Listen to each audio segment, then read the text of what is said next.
Some days I wake up and feel like I have this whole self-improvement thing figured out. Except for one constant nagging thing that always brings me crashing back down to earth. I am always running behind. I'm constantly pushing up against deadlines, and by the time the weekend rolls around, I am, like clockwork, every week, officially a day behind. Apparently, I suffer from an all too common and well-researched problem called the planning fallacy. This is the idea that people disregard historical data when making predictions for the future. I'm super sick of this problem, so I asked my wife, Abby, to jump in and help me tackle this problem. She's going to be doing my schedule every week until I have this figured out consistently. Data has shown that we're pretty bad at estimating how long a task will take us to complete, but we are much better at estimating how long a task will take someone else. Our plan was simple. Take the first week to do a time analysis so we can plan ahead accurately for the next week. I made a list of all the critical tasks I must complete during the week, and then we put them on the calendar by guessing how long they would take. I started the week strong. I actually finished Monday almost on time. Today is Tuesday. I'm already running behind today. I have a video to film and a script to finish, and then I have to send in my taxes because they're due tomorrow. So lots of things going on today. Let's go get it. As the week went on, I got further and further behind. Sticking so tightly to a schedule is actually really hard. And I thought I was good at it, and I'm questioning that pretty severely right now. So it is now Friday at 6 p.m. and I am officially one full day behind, which is usually where I end up at the end of the week. The biggest unexpected thing this week was I had a great video, I was working on it, I was deep in the edit, I was on schedule, it's just a few hours behind, and then I realized I needed to do a bunch of refilming, the idea wasn't quite landing, I needed to rewrite some stuff to make it great, and I was willing to sacrifice getting it out on time in order to actually make it a much better product. What I wasn't planning for was the possibility of complications or delays. This lack of planning is also a well-researched concept called optimism bias. This is the idea that we have the tendency to believe the future will be better than the past, or in the case of the planning fallacy, that things we do in the future will take less time than they took in the past. So here's the week we initially planned versus how the week actually went. When I actually looked at the data, I was kind of shocked by the results. So I intended to spend 36 hours on YouTube, and I ended up spending 32 and a half hours on YouTube. I intended to spend 21 and a half hours on non-YouTube related work activities, and I ended up spending 17 and a half hours. This means that I was planning for a total of 57 and a half hours of work, and I ended up working 50 hours, which is the equivalent of almost exactly a day.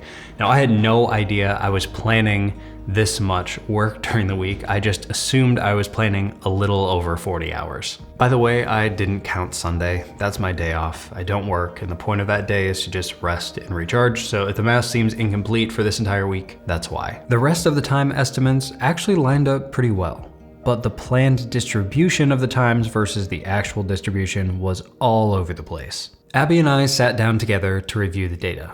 Hypothetically, like let's say you didn't have interruptions and you did keep to the schedule, do you think you would still be behind? If I'd actually kept to this schedule, we would have done it. Everything would have been on. It's kind of the point of this first week was to get some very accurate historical data. And I wasn't wrong. I actually was pretty good. We were pretty spot on. We were spot on. Like, I'm really impressed by us. Almost exact.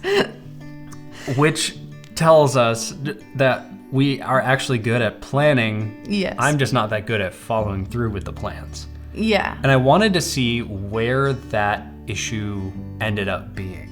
When analyzing the data, we noticed a few things. On paper, I was supposed to have around 12 and a half unscheduled free hours. Most of this time is supposed to be in the evenings, but I ended up having 23 and a half non-sleeping, unscheduled hours. So where did that time go? Well, after taking a look at my screen time, I knew exactly where it went. So during the week, I spent 4.5 hours on my phone for things that I want to be doing on my phone. Things like inputting data, taking notes, reading scripts, writing down ideas, communicating with clients and family and friends. that kind of thing. I ended up spending 18 hours on my phone for entertainment purposes alone, which I don't want to be spending any time on entertainment on my phone. Ultimately, that means I spent 4 hours awake that I was not working, that I wasn't on my phone the entire week. That was not Sunday. That's shocking. That is. I mean, I showered, like we drove in the car. Like, so it's those. How much empty time did my brain have? This is making me feel introspective and being like, how much time am I spending on my phone? Yeah. This honestly shocked me. Traditionally, I've been pretty good with my screen time and I have a good system in place that I come back to. But especially I think when I have a week that feels so draining like this, I have a tendency to want to have some mindless entertainment in the middle of it. Regardless, this needs to stop immediately. And so I locked back down my phone in the way that I like to reset it to. I have several videos about that. The goal here is to get discretionary screen time to under an hour a day this next week. There are 3 other key things I noticed that are offsetting my schedule. Number 1, I'm bad at going to bed on time. I think this has a lot to do with my phone use, but basically by not going to bed on time, then I'm not waking up early enough to get my writing in every morning. This is traditionally my most productive time of the day, and I'm throwing it away the night before on my phone. My target lights out time is 10 p.m. I usually fall asleep very quickly, like within 10 to 15 minutes. According to the sleep data on my Apple Watch, I did this exactly 0 times. My average time to fall asleep was 11:13 p.m. each night. I function very well with around 7.5 hours of sleep at least most of the year. But when I looked at my averages during the last month, I've been sleeping for 8 hours and 4 minutes on average each night. So it looks like right now, to facilitate enough sleep and have a 6 a.m. wake up time, I need to be going to bed around 9:30 each night. Honestly, that's a pretty drastic change, so let's see if I can make that happen. I set an alarm on my phone to go off at 8:30 each night to remind me to stop what I'm doing and start winding down. The second thing I noticed was I was surprised by how much time I spent connecting with family and friends throughout the week. I budgeted exactly 0 hours for this, and I ended up spending 5.5 hours connecting with family and friends. The third thing was I was actually impressed by how accurate our estimates were. So is the plan to do this schedule again, basically this week, and then take those actions and apply it and see how it goes? Is that kind of the plan? I think that sounds like a good plan to me. Armed with good intentions and a modern dumb phone, we rolled into week 2 with optimism. Or at least one of us did. So, do you think I can do it this week? No. Things actually went very well the second week. I was staying on top of things on Monday, Tuesday, and Wednesday. Okay, so it is 3:30 on Wednesday, and at this point I would usually be like half a day behind. I'm not. I'm done with my video. On time. Like, this is unprecedented halfway through the week, so we'll see if I can keep this up. And then Thursday rolled around. Okay, so it is Thursday night, and this is the first time this week that I'm officially behind. Basically just didn't get done what I needed to get done today, and so now it's 7:30 p.m. I have 2 hours left until I need to be in bed, and I have 6 hours worth of tasks to do. So I guess right now I'm half a day behind. Here we go. As the work weeks of the people around me wound down on Friday afternoon, I continued to push on into the night, editing next week's video. The goal has been to get a week ahead on YouTube videos, so I'm not constantly under the pressure of a no margin deadline.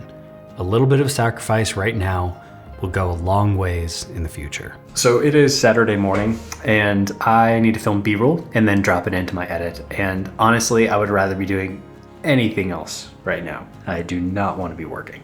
But I pushed through and got it done. Oh, remember those tasks I got behind on Thursday?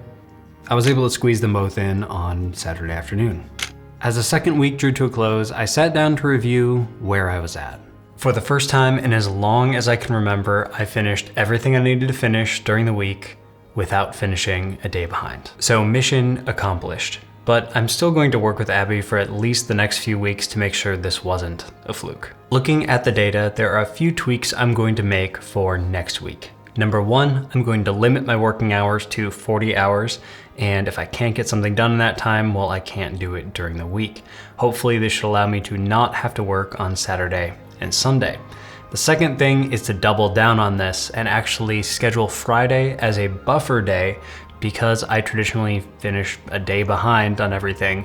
That should further allow me to make sure I'm actually taking the full weekend off and resting. This is probably the most helpful self-improvement experiment I've done to date. If you haven't done a time analysis before, I would highly recommend taking a week to do that. As you saw, for me, it was very revealing. Thanks so much for hanging out with me. I'm gonna go back and enjoy the rest of my Sunday. See ya. Maybe we could just kill that extracurricular really quick. And maybe that one. Maybe that one. We could kill that. Yeah. No fun. No fun. No anything. Yep. All working. No fun makes Nick a dull boy. Yeah, you already are a dull boy. Doesn't take much for that to be the case.